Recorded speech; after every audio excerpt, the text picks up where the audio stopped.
Hi everybody and welcome back to the Hardware Info channel. In today's video I'm going to answer the question, why is your device so quiet?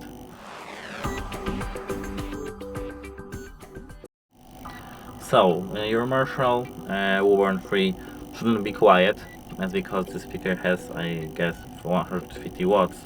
So even though you set it to low volume, it will be high volume and very loud.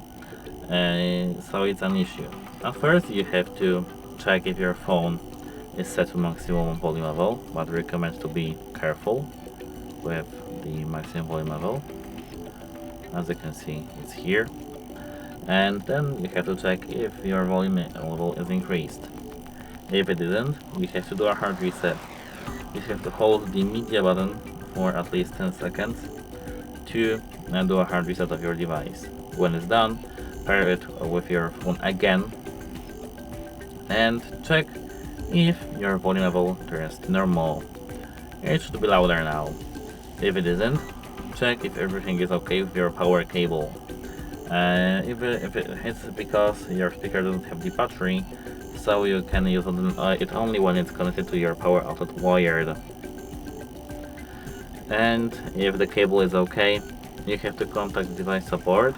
It's because your device may be broken, unfortunately. That's it, hope it helps you and goodbye.